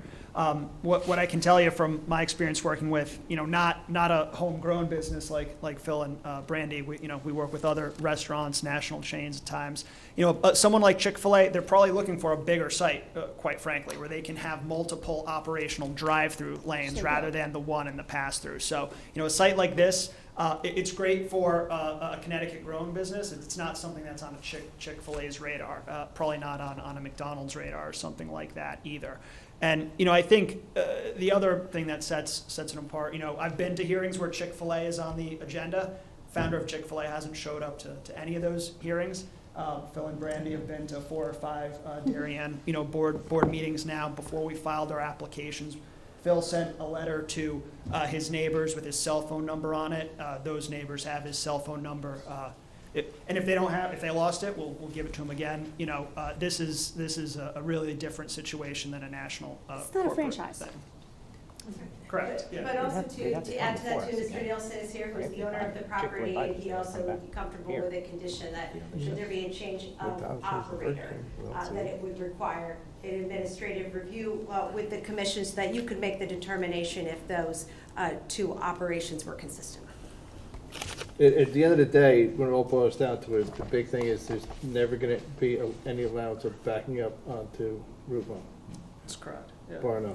Yeah, and that's something that Phil has down to a science too. You know, that turnover rate, that's what keeps the bird code sign on the building, right? So, Yeah. yeah. I mean, the chief of police is a great guy. He looks at all of our stuff, and most times, you know, it should take him a little while. He did go up there and do. There's vast difference between West Hartford and Darien County. The roads, everything, the size of the store, the drive-through, the pickup window, there are vast differences. Okay. So, Can we put into the resolution something like we did with the daycare center, where we have like a traffic study 2 months, 3 months after to make sure there's no queuing on Route 1? see, that's the difference for this. We did that with regards to Yeah. Shake Shack. What happens is restaurants, they peak at the beginning. Yeah, I mean, obviously at the the end first of the week or day, two, it'll be a nightmare. But We're then- probably gonna have a cop out there for the first 2 weeks, especially on Friday and Saturday nights, which is the same exact thing we did for Shake Shack. And then when the dust settles, it calms down. And that's the Shake Shacks on the Post Road, the Post Road. Shake Shack does not have a drive-through or a pickup window. They do have Uber, but they didn't have Uber at the time. But that's something we'll do, but it's the peak at the beginning is at Yeah, the I get beginning. that, that'll be bad. But I can tell you that if the chief of police calls Jeremy's office and says there's a problem, they'll be back. That's a great point. Okay, they will be back. Okay. You want to switch to traffic and Micah Galante, or you want to, you're good with the chief's letter? We're all on the same page, right? And at the end of the day, Jay, we didn't ask this before, we're going to have a police officer for the first 2 weeks or some period of time, we'll figure that out. We'll read what we did for Shake Shack. Okay. I don't have it handy. Me neither, but we did it for Shake Shack. Sounds reasonable. Okay. No problem. All right, today we got 2 letters from Hardesty and Hanover. I'm going to go right to the conclusion, and then we can back up at the end, because the final point's the most important thing. Michael Galante sent a second letter this afternoon, said, our findings, and I'm going to quote it, our findings are that the area roads can accommodate the reuse of the existing building for a restaurant and will have minimal impacts on the overall operation characteristics. However, as noted in our earlier letter, the applicant should indicate the town's concerns to the Connecticut DOT as part of the encroachment permit review process for the Boston Post Road Interstate 95 southbound intersections. Chief Anderson talked about the same type of thing. It's relative to the signage. So that's what I want to make sure we're all on the same page. I honestly don't know what they're talking about. Well, State DOT did send a letter dated April 6th in response, because they need a street opening permit from DOT. And that's in the record. It might have been in your packets last time. But basically, I read that, Jay, I don't know if you did as well, it's pretty much a clean bill of health with some minor notations on the plan, but there were nothing in here that I would say is a problem. At the end, on Michael Conte's early letter this afternoon or this morning, it says it's possible that the CTDOT may ask the applicant to offer some type of mitigation to this intersection with signing or improvement markings. It should be not assumed that the applicant will not be responsible for any mitigations at this intersection. You know what he's talking about, right? I don't have his letter printed, I have it on my phone. Here you go. Rich, do you wanna? Rich Fontaine has been working with DOT. Yes, Richard Fontaine. You're the Richard site Civil engineer, right? You're the Engineer, civil site engineer. engineer. Okay. Yes, I've been working with DOT. The only comment they had that was significant was the moving of the catch basin. They didn't want the wheel track to be. Yep. And that was the biggest comment they had. Now, in this, what they're talking about here, is this the old exit, or is it the new curb cut we're moving that they're talking about? It's the new curb cut. Okay. Interstate marking payments, okay, okay. All right, so that's Galante's approval, so Galante basically signed off on it. You want to reiterate, you want to challenge Galante at all, Neil? No, I mean, I'm not gonna disagree. We did, 3 rounds of traffic analysis. We looked at, I think, overly conservative traffic flow scenarios, and at the end of the day, Mr. Galante signed off. And he found that, as he stated here, the area roads can accommodate the reuse of the existing building for a restaurant and will have minimal impact to overall operational characteristics. So I'm good with that. Me too. Any questions on the traffic? Everybody's good. Okay, that piece is done. What do we have next? Anything else? I think we're pretty much done. Mr. Chairman, I know you had asked about wayfinding signage internal to the site, and Rich Fontaine can speak to that as well, if you'd like. I think that's sort of the biggest ticket item. And the only other one, I just want to make sure we talk about this dumpster thing. I don't want to make any changes to the dumpster. Right, correct. And we agree the dumpster should stay fully enclosed. I thought the neighbors, That's fine. Okay, wayfindings? Yes, again, Richard Fontaine, Richard Civil Engineering. I know we had questions. The commissioners would like to see a more clear plan as to the signage, so I broke off a plan on its own with all the signs. There was a conference between myself, Phil, and the traffic engineer, Neil, and we put our heads together as to what exactly he wanted out there. And I feel it's a good, safe passage, and it's a very clear, distinct circulation pattern that we have. And also Michael Galante signed off on it. Fantastic. I do think kids will walk here. Okay. I think you're right, yeah. And as Rich said, so if the mic's not picking me up, a lot of these signs were in Mike Galante's letter, and we were happy to piggyback off of his work in that regard, too. Fantastic. And Mr. Chairman, you mentioned maintaining the enclosure for the dumpster. We're committed to keeping the dumpster enclosed as we had on our plans. Again, Phil and Brandy, with their hands-on ownership, will make sure that issues that folks might have with a national or more corporate brand, won't happen here at Bird Code. So. I can't think of a dumpster in town that doesn't have a gate that closes on it. I know Mr. Genovese and all the stuff downtown, they are adamant about making sure those doors are closed. And we will be too. Mm-hmm. The last item was just make sure we go over the additional screening for the patio. Sure. We added a couple, there's some of those things that went to 13 gallons or something like that, I think, in the back. Yeah, I think what we had, what you had asked us to take a look at, or what was discussed was, hey, is the patio properly located in the side yard? Should it be located in the front? And the fact of the matter is, we think the extra fencing that you just heard about from Perry, the 25 added trees that are, icing on the buffer cake, the 25-foot buffer, that's providing your buffer, that's providing your screen, and reducing, changing the patio in any way, the size or whatever, that's not going to have any meaningful impact on how neighbors will not experience, adverse impact from the patio. I think also too, as if it wasn't you, another member of the commission said, hey, if the patio's in the front of the building, we lose that added drive aisle that we're proposing in the front of the building, which, as Mike Galante, when he was here on the 26th, said, gee, how great is that in terms of improving internal site circulation and really helping out from a traffic perspective, right? So, we think, again, that we think this is a point where we got it right, and the added fence height and the added trees are really what will help, what will address concerns. And correct me if I'm wrong, didn't Matt Pop put more plantings and bushes inside that thing? Matt, did Yeah. you can describe There's three in the back and there's bushes along the side. Matt Pop, the only thing I did change, I didn't change the numbers, I just changed the types from a taller to an inkberry. So the inkberry on the side will be probably 3 to 3.5 feet high to give you some privacy or buffer from the parking lot.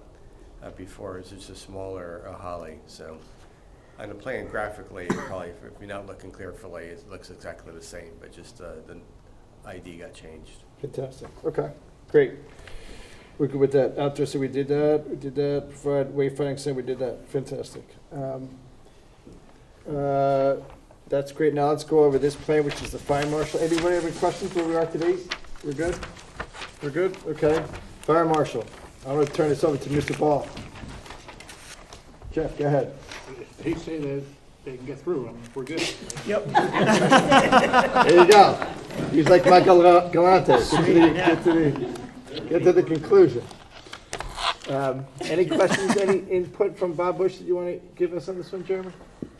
No, he sent his, Jay and Bob were in correspondence, and Jay, I believe he addressed all you addressed all his concerns. Yeah. Neil and Rich did. Yeah, you guys press send on the Fantastic. All right. Do we need to hear from Joe Canis again? I want your sign off, Joe. All right. For the record, Joe Canis with Tie and Bond. We did get additional materials from the applicant on yesterday. Actually, we received them, and so I issued a letter today, and basically addressed all our stormwater and sediment erosion control concerns.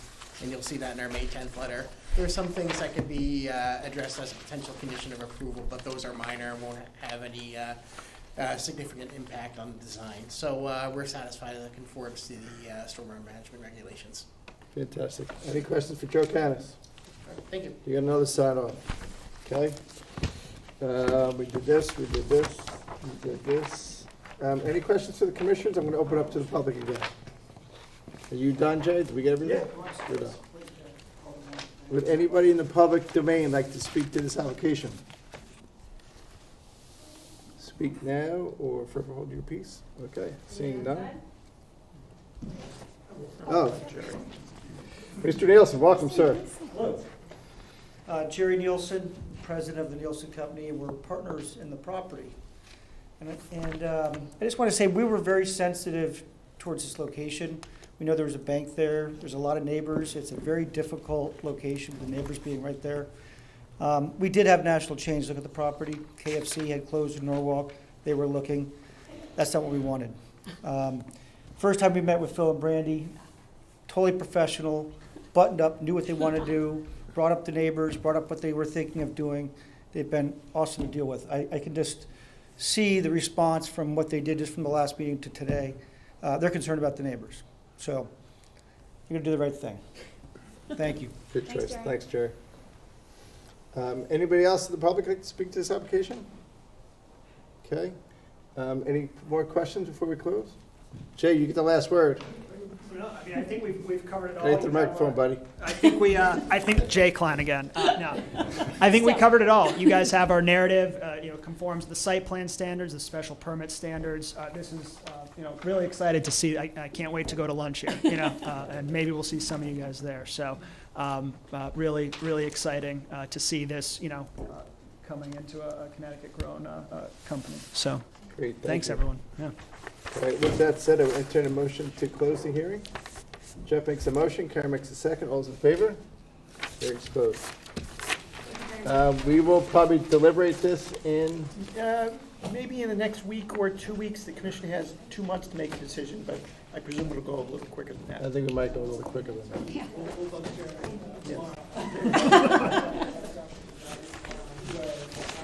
All right. Good. We'll take a couple minutes until these guys clear out. And then move on to the next one. That's something we want to discuss in Yeah, that'd be public. great. Leave them by our door, and that'd be But, fantastic, Jake. I mean, if there's more than the two of us, it's a meeting, so I mean, I don't have to discuss. There's about 3 of us. I'm interested in this lawsuit. Parker. Okay, I'll talk about that. I got some insight. It ought to be something. Yeah. I'll bring up the speed. Okay. People on Fairmead, whatever the name of the stupid road is, may not be very smart, but I think a lawyer's thinking, I mean, you don't charge them for nothing.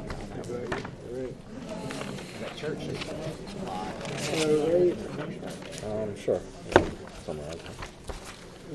Okay, moving on the agenda, the last item I think we have. Yep. 7 seconds. Next item on the agenda, special permit application number 328, the Andrew Shaw Memorial Trust and Scout Cabin at 70 Old Kings Highway North. Proposal to utilize the subject property for administrative offices and overflow program use for the Darien Scouting and ancillary activities. The use of the main building on the property will primarily be limited to individuals and small group meetings with some exceptions. Activities are to include Cub Scout den meetings, STEM, which is Science, technology, engineering, and math. fantastic, venture crew As my meetings, kids say, engineering. rank achievement board of reviews, marriage bed, STEM says engineering. fairs, classes, adult scout leader training, fundraising, online auctions, and operation of a small scouting store. When not in use, the applicant proposes to rent the space for limited community use. The carriage house at the rear of the property will continue to be rented can be used as a residence. The 0.44 plus my subject property is located on the north side of Old Kings Highway North, approximately 370 feet east of its intersection with Brookside Road, and is shown on Assessor's map number 35 as lot 14, and is located in the DB Design Business Zone. This is a white house that I think at one time in its life was at Board of Realtors office. Yeah. It's been on the market for sale for at least 2 or 3 years. I was told that the scouts want to buy it. So we have an application in our possession to see what they want to do with it and make sure it fits in with our uses. What do we got, Jeremy? Yep. Fred. Yep, so, Steve, good summary of the proposal. From our understanding, the Scouts purchased the building as what we understand as a satellite location of their main West Avenue location. So they plan to use the building for their administrative offices and meetings, as well as overflow Scout-type meetings, Boy Scout meetings, Cub Scout meetings, as well as some of the other STEM venture crew and some ancillary uses, as you noted as well. The use is also proposed to include a small scouting store that would serve the Lower Fairfield County scouting community, and we've asked them to provide an updated survey showing striped parking in the back of the building. Currently, there are no striped parking spaces. And the Scouts are here this evening, Joellen Gray and some other representatives of the organization, to provide a more detailed overview of specifically what's proposed for the site. I would just make sure we note that it's not a retail store. I think it's gonna be like a closet where we sell stuff out. Well, I think Joanne described the nature and size of it. Fantastic. Great. Welcome. Hello. It's nice to see you all again, post-COVID. Last time we were here, we appeared before you and sought permission to build a new cabin on West Avenue. We thank you for giving us that permission. And also to update our special permit to operate scouting and to maintain our annual tag sale. Unfortunately, COVID had a major impact on Scouts. And I'm here to talk about this as our fellow trustees, Todd Morgan, John Delp, and you all know Craig Flaherty, who is Assistant Scoutmaster in Troop 53, but who also provided the parking lot plan that you see.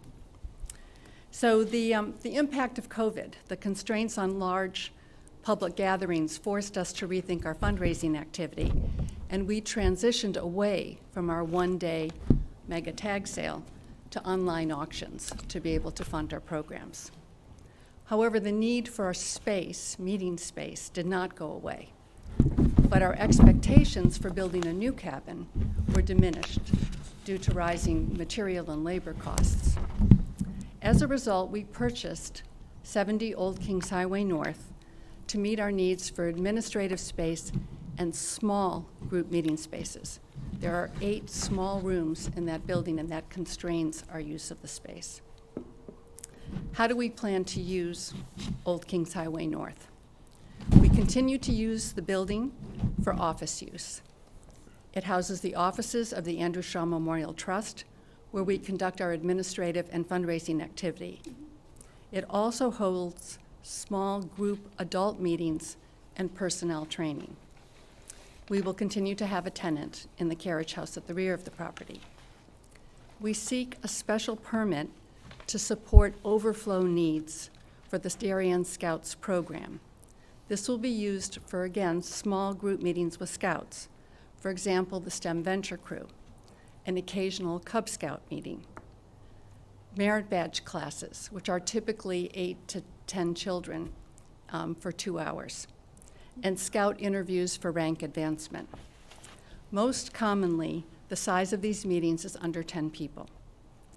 The small Scout store is actually intended to take 1 room in the house, which is 16 feet by 11 feet, and convert that into a location that will sell badges, uniforms, handbooks, similar to those of you who remember the counter in the back on the 2nd floor at the Darien Sports Shop, where people could buy those things.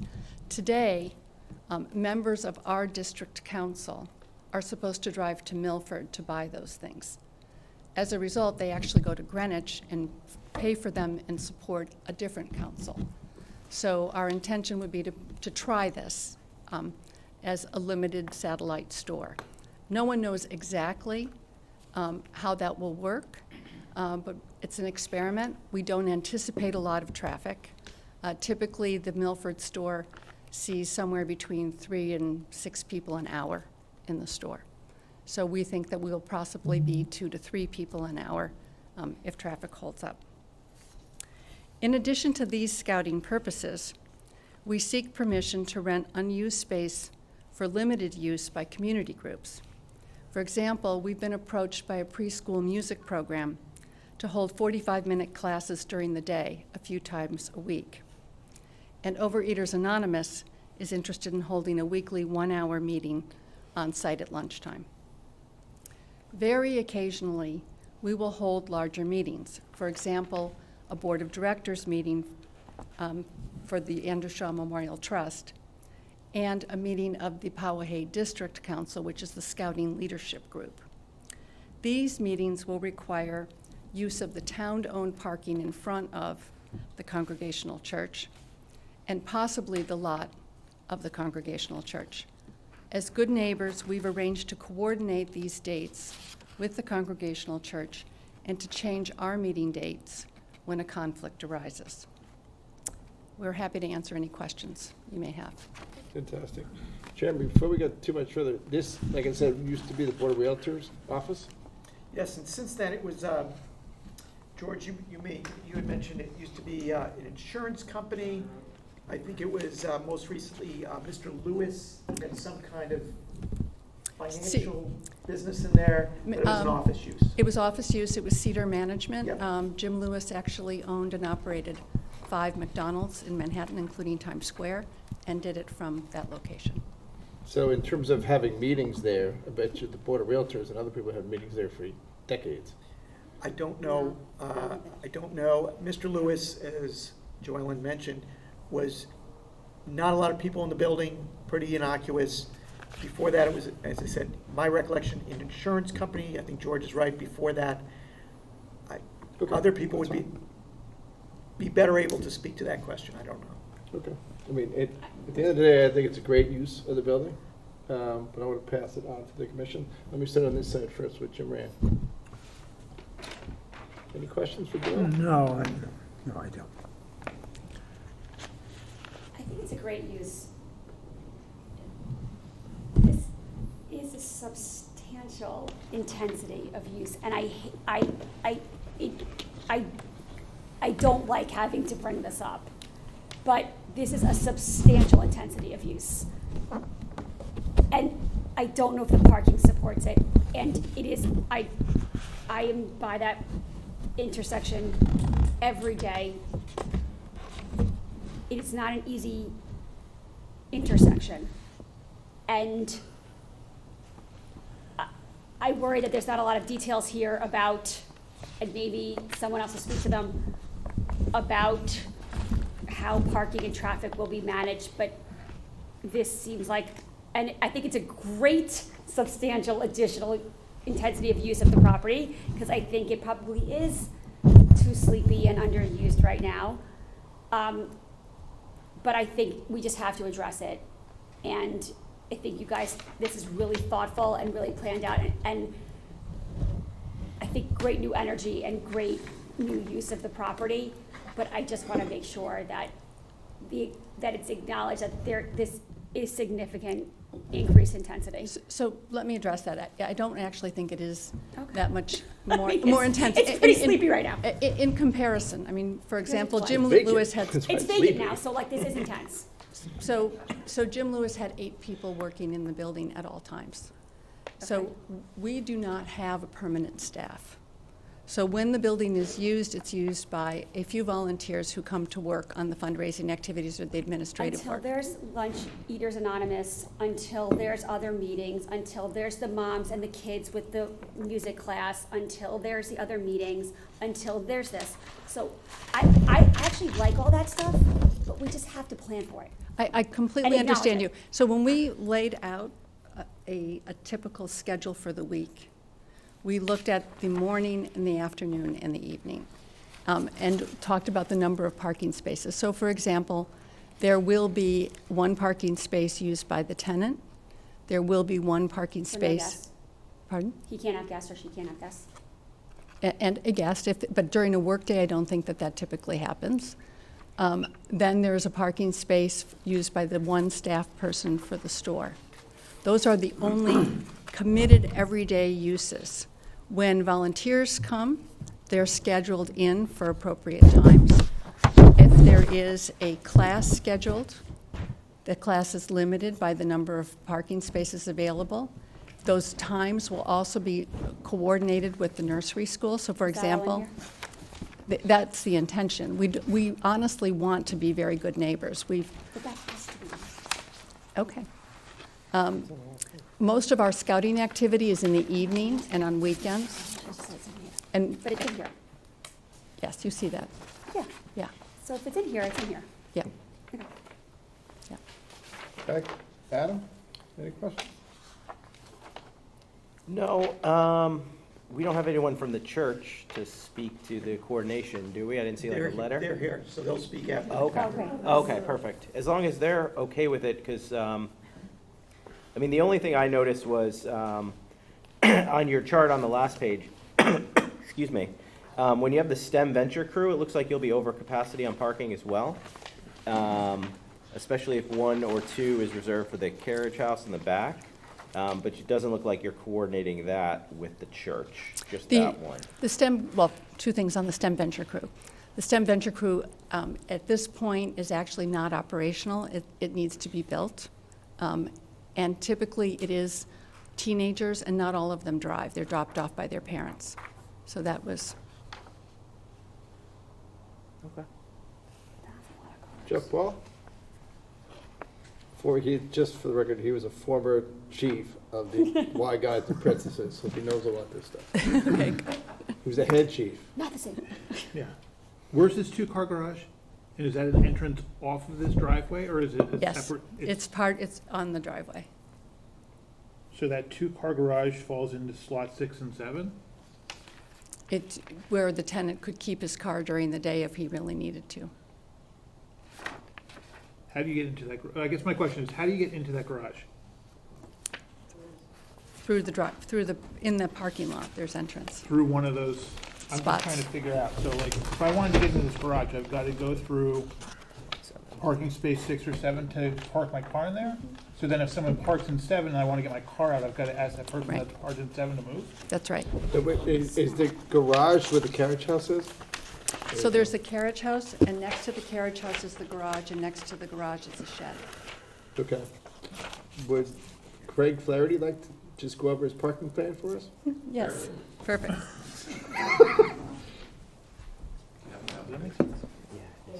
This blocks it. Yeah, it's blocked out. So you lose a spot. It's not a spot. Yeah, it's not a spot. It's not a spot. Are you representing who today? Take it out. That's a good question. My name is Craig Flaherty, professional engineer licensed in the state of Connecticut. I am working for the Andrew Shaw Memorial Trust. I did do that layout.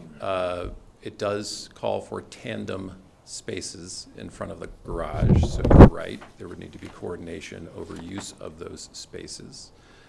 There's another way to lay out the parking lot where we could take 2 of those spaces that are on the north side and rotate them into the pocket on the east side to avoid some of that conflict. I just like this layout better because it provided for a lot more backup and background and circulation room, right? Normally your regs are 24 feet for aisles, but this enabled us to have over 40 feet in both directions, which I just thought was safer and more comfortable for 90+% of the time. Can you let me know what's in the square between 4 and 5? Nothing. Just it would be a stripe and there would be asphalt there. So you could technically move 5 and 6 Yeah, you could into, rotate them 90 degrees and pocket them right in there. And then you could have, then that person that has that garage could physically take. Yes, but again, I don't think you'll actually need the 13 spaces all that often. I think it's going to function 98% of the time with those 11 spaces just fine. And again, for that 98% of the time, I like that layout better because it just seemed more functional and like just more room to turn around and get out. Because of that kind of 40-foot box that we had with no parking spaces in it.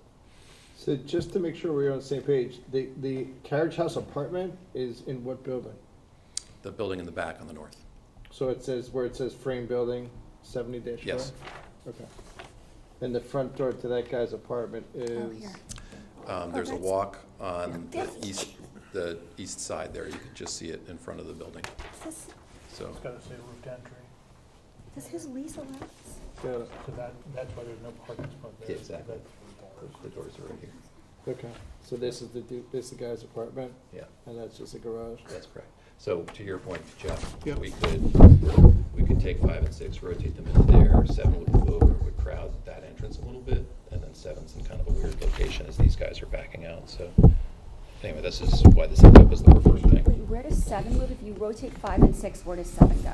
It shifts down towards the entry. It would shift down.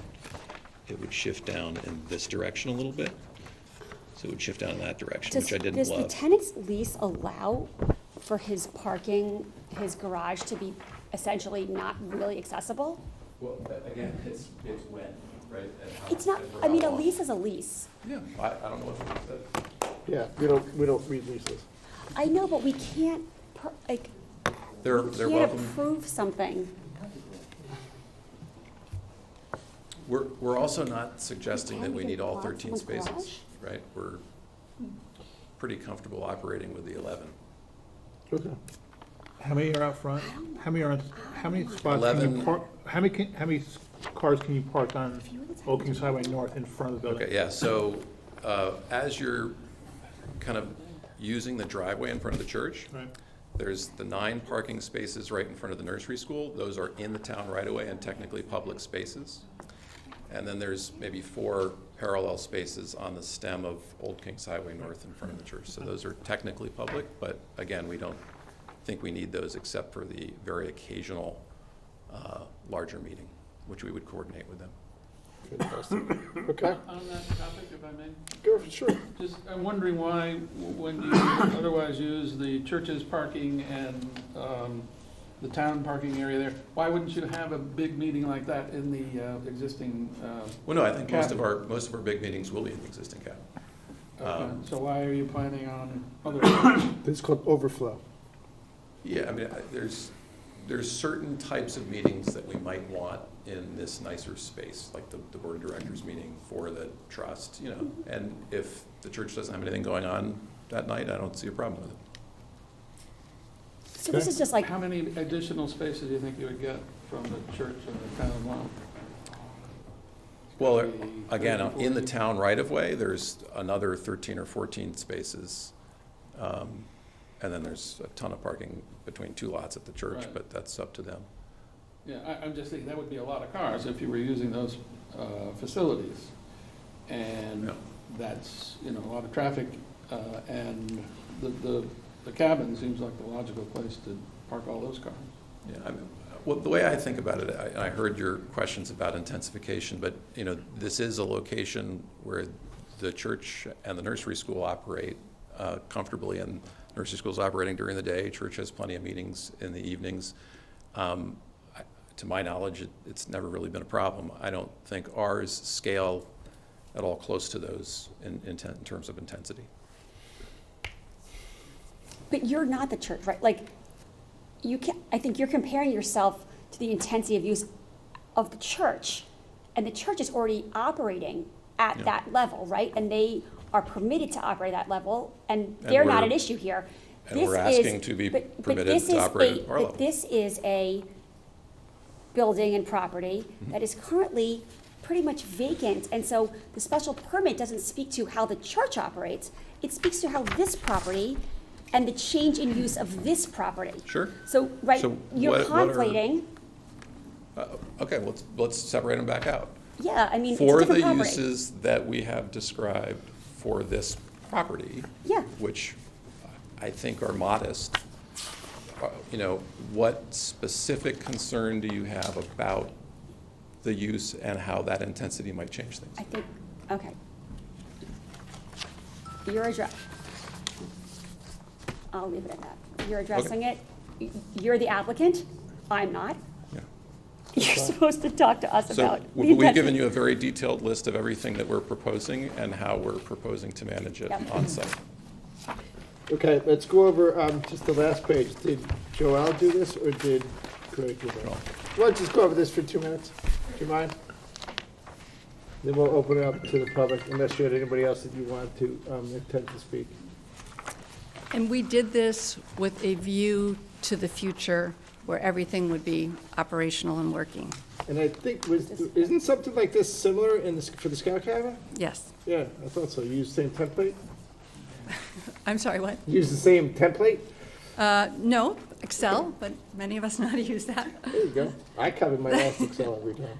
So, for example, under our administrative activities, we have said that we would have a board meeting there for 2 hours, 1 time a month.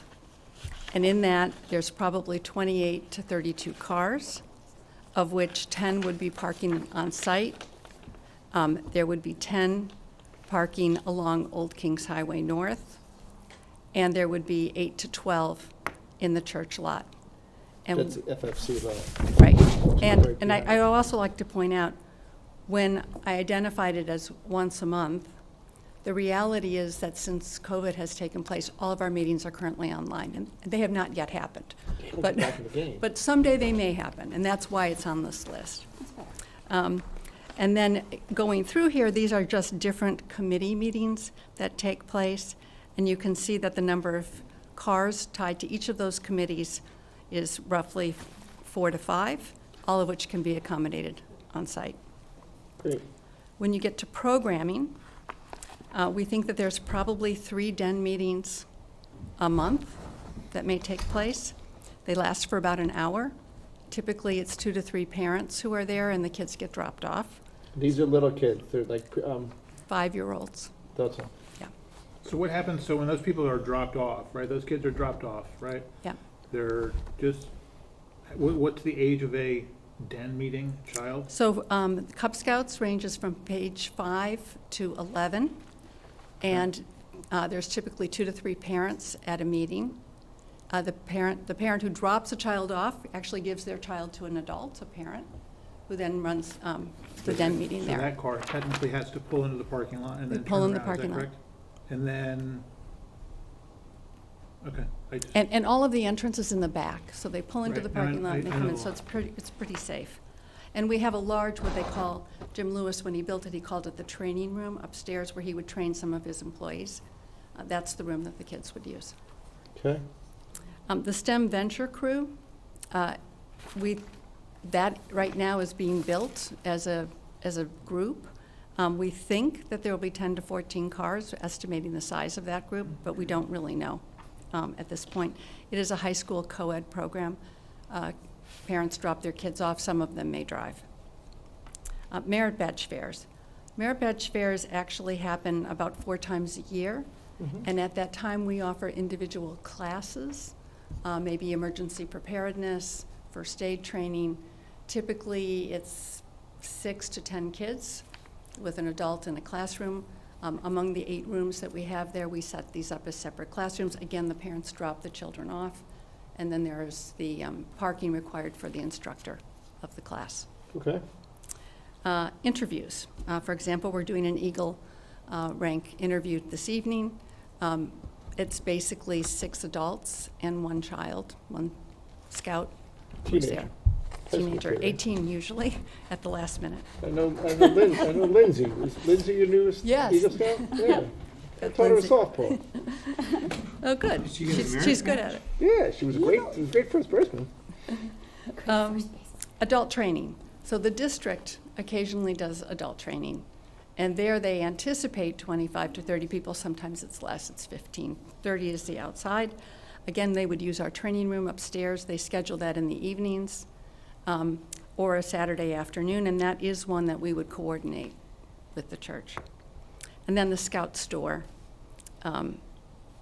Again, we've talked about the hours for that and the limited number of people who would come to that. What are the hours for the Scout store again? Explain it to me. So if my kid lost his belt, Right. or lost his yellow thing, Right, he goes there and I have to go there and pick up a new one. and pay for it, yes. Oh, okay. Yes, and I'll so get it they, out in 5 minutes, right?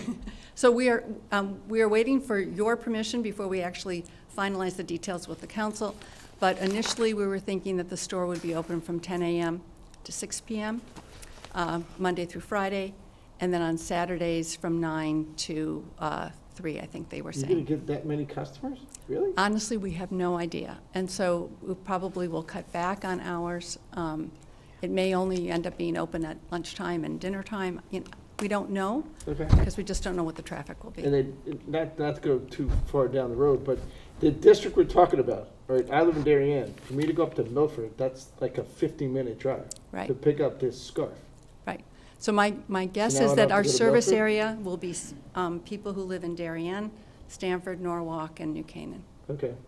And you said Greenwich is a different district, so you'd Yeah. rather keep the money within your district because you probably make a couple bucks on the scarf versus sending it to the other district. Right. Okay. So our district goes from where to where? Stamford up through Bridgeport. Okay. Greenwich has its own council. So the people that are in Bridgeport are still going to go to Milford because it's a lot That's right. closer. Right. Okay. So this is going to be the second possible store inside our district. That's right. It's a satellite location. Okay. And then under fundraising, we have people who continue to donate high-quality items to us. So We anticipate people coming and dropping off items. We also have volunteers who then photograph those items for our online sale.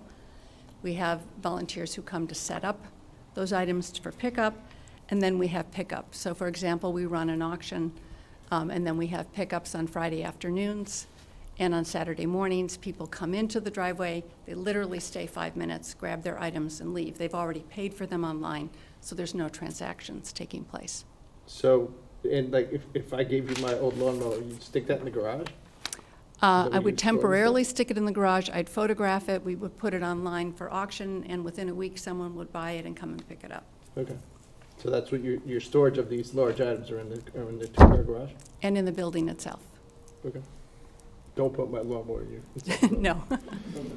Wait, so the garage is owned by, the garage is rented out to the tenant? No, or- the garage is not rented to the tenant. Only the carriage house is rented to the tenant. He parks his car in the parking lot. Okay. And So then we the did- children's music program. This specific music program is already being offered at the Darien YWCA in the same general area. Yep.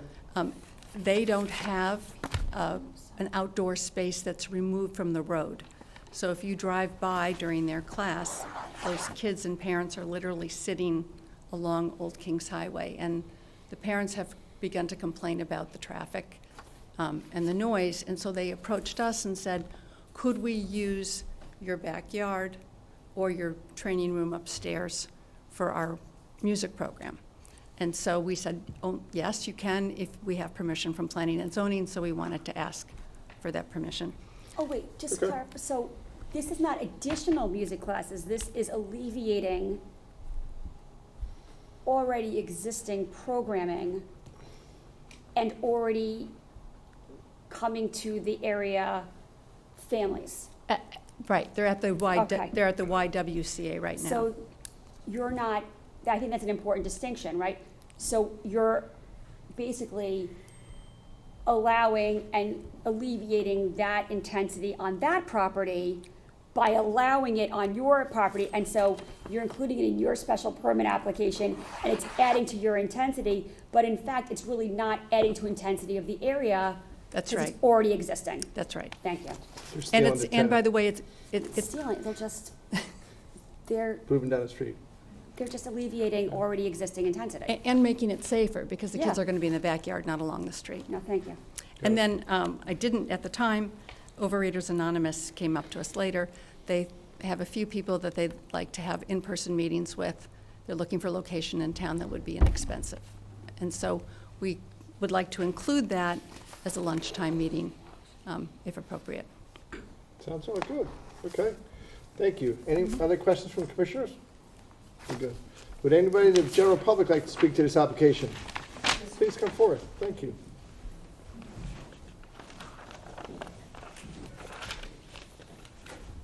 Good evening. I'm Tina Fakis Castello, and I'm the Vice Chair of the Board of Stewards of the First Congregational Church. So we have had 2 meetings with the Boy Scouts once we knew that they had purchased the property next to us. The first one was just a meet and greet, just to kind of get to know them. And the second meeting we had about a month ago, where they did talk about some of their plans for the future, which we have not had taken any kind of position on one way or the other. We only got a letter talking about this hearing tonight. We've not seen any of the drawings or parking, but that's really kind of not really relevant to my comments.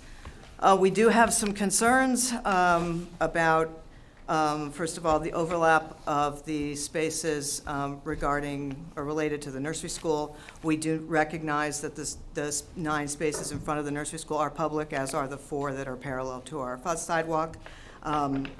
But the parking lot is our property, and so we are concerned about that. We are also in, of course, post-COVID. We hope to be post-COVID. So our rental income is increasing as it was pre-COVID. We do have very robust programs in the evening and on weekends, and of course the nursery school drop-off and pickups during the school year, as well as summer programs that are our rental programs. So we are concerned about that. To coordinate enforcement, if we had we have allowed them to use our parking space. We are concerned, parking lot, at one of our 2 lots. We are concerned, go forward, if this is going to be what sounds to be kind of a more regular activity. That's not really what our staff is set up to do. And how to coordinate any kind of enforcement if they're coming onto our property. We have no way to kind of deal with that. I think the rentals might be very much in conflict go forward, particularly something like a youth music program, because I think those hours would end up overlapping with the nursery school. We do have afternoon sessions of the nursery school, so it's not just a morning situation. And I am concerned again about the position our administrator would be put in to coordinate and really almost act as a concierge when they do make a request of it. So again, happy to have them as neighbors. Property is ours. We have not had an opportunity to talk amongst the church council and the board of stewards to understand what we'd like to say, whether this becomes some sort of a rental situation for us, whether there has to be something in writing. We just feel very exposed right now for them to assume that a coordination would just be a simple phone call. We've done it once, but we just, I don't think it's a system that will work well for us in the future. So, thank you very much. Can you ask a question? Sure, go ahead. Can I ask a question? Yes, sir. So when you talk about the 2 lots, you're talking about the lower lot that's across the street and down, is that correct? Yes. So, okay. That's ours. That's the and- ABC house lot? It used to be the ABC house? Yes, it's Okay. number 11. It's now our Director of Youth Ministry is there with her family. We have a youth room downstairs that gets used by our high school youth on their regular programming. Many of you know that we do have a new senior minister who expects to be here for a very long time. Very excited to have him. And of course, he and his family live at 18 Brookside, which is our parsonage. And we at have one about time, that lot had overflow parking from Maplewood? Is that right? Very briefly, but it did. But then Yeah. again, there was a lease with Yep, Maplewood yep. and an agreement as to how to do that. Okay. So, thank you. Thank you. Joelle, would you like to have the opportunity to meet with the church? Because there's 2 things. We try to close the hearing tonight, if the commission wants to close the hearing tonight, but it seems like there might be an open-ended issue. So I'm a little bit puzzled by it, because when we did have our meet and greet in January, we talked about how we asked for their suggestion about how we would move forward. And they, in fact, told us to contact their administrative assistant. On 3 occasions, we have done that, and she's very kindly gotten back to us and said, oh, that date works or it doesn't work. Okay. So the informality of that has seemed to work. I understand their concern, especially probably related to the music classes, because they know nothing about those, and nor do we really in terms of the actual schedule, because again, we're waiting for permission before we finalized that. But our intention has always been to coordinate and work cooperatively with them. You guys have always been above board. Yeah. Okay. So the question is should I ask the commission to close the hearing tonight, or you want to leave it open so we can have some kind of resolution if you do have a quote-unquote agreement with the First Congregational Church? I'm sorry, Congregational, I apologize. I don't think we have anything additional Just to as a add to hint, the I application. think it needs to be more formal than I Yeah. currently stand. I agree. Okay. Why don't we do that? Jeremy, you on board? Yeah, I think giving them a chance, a few weeks to work out some details. If they can't work it Let's, out. let's I see don't know if if we, it doesn't have to be an official shared parking agreement, but, I mean, I do know they had something with Maplewood at one point, because it was a Maplewood signs inside that parking lot. Are you, Sir. sorry, go ahead. Mr. Go ahead, Ryan. Jim. I guess I'm a little bit on the side of having a little bit more formality than, I mean, I'm not talking about a shared parking agreement, but every time we've been asked to act on this opportunity or this application, which is going to assume that 4 of the employees are gonna be able to park over here. You know, we've always asked that it be laid out, and I think that if necessary, maybe a member of our staff could explain to them how to do it, but I think that there ought to be something in writing between both parties so that everybody knows what's going on, and there aren't gonna be any disagreements we're gonna give rise to complaints Great. down the road. Otherwise, I think it's a great idea. I just think the two sides have to sit down and figure out how it's gonna work. Great. I don't know enough about your protocol to know if that means you close the hearing with that recommendation or you leave the hearing open. I'd rather leave it open. You know, so is I this? mean, just for an example, like BMW, they park like 10 cars on Whole Foods site. We're not really involved with that, but there is an agreement there Okay. that sits between the two. And sometimes those spaces are open, sometimes they're not open. I mean, I get the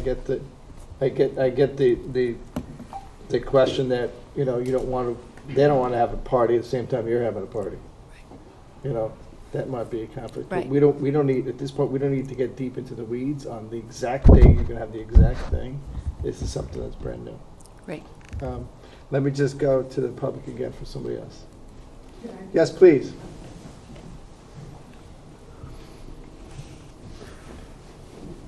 Oh, wow, I didn't recognize you behind your screen. She's out here. Donna, welcome. Thank you, Steve. Donna Rajewski. I have two concerns. One, as a member of the Congregational Church, this kind of informal agreement we had was before we knew that they were going to go for more stuff. Okay. Okay, that's number one. Number two, I walk that all the time. That's a nightmare driveway to go in and out of, and something has to be done, whether they put up some sort of a mirror or whatever, because if they're going in and out of there, doesn't matter whether it's 10 times a day or 3 times a day, it's a tough driveway. Okay. Very difficult, it's a curve, and it's, you know, people are coming from Kings Highway, Trader Joe's, and it's a mess. Okay. I mean, I've been down it a million times, but it's been vacant for years. Nope. So Well, that's it. Yeah. And to me, there's a reason why it's always been an office building. Right. But She raises a good point, especially with the auction purchasers who, while there may be parameters around when they pick up, it's a largely unknown specific. And I'm not as good on understanding, you know, turning radiuses but right, that's sort of another unknown that I think just needs some, whether it's mirrors or signage or something that should be addressed, because there are people who may be coming from wherever and may not be familiar with Old Kings Highway and the many variations of where it goes, and that it's a weird intersection. Okay. With an office. Did the legal traffic authority chime in on this one? I do not believe so, Fred. Okay, let's do this. No, Let's I don't believe they Let's did leave the either. hearing open. So the, Hold on. No, actually, I apologize. Okay. They did, dated May 3rd. Don Anderson, Chief of Police. Okay. No on-street parking must be adhered to. The area and geometric features of the roadway system simply cannot support on-street parking. That has to be addressed then. so is that different than the right-of-way we're talking about? I'll have to circle back. Okay, so let's leave the hearing open, if you don't mind, because I think there's some open questions. On-street parking. We want to make sure that the parking is in line with what we're talking about on this document, and then maybe in the interim, the Scouts and the First Congregational Church and my friend Donna could have a little bit of a conversation. Okay, everyone okay with that? Yeah. Fantastic. What's the next date? Well, we're looking at possible next dates. Yeah, June 14th, maybe. June 14th. Fine by me. Does that work? I Okay, know that pushes it out a little bit, but also gives them the opportunity to coordinate with the church and get a better understanding of what might work in this location. Was there any special time pressure that you guys had? Okay, that's fine. Okay, we're gonna leave this hearing open and reconvene on June 14th. Same bat time, same bat channel? Yeah, we're not sure, again, if it's virtual or live, but it will be 7:30 PM Tuesday, June 14th.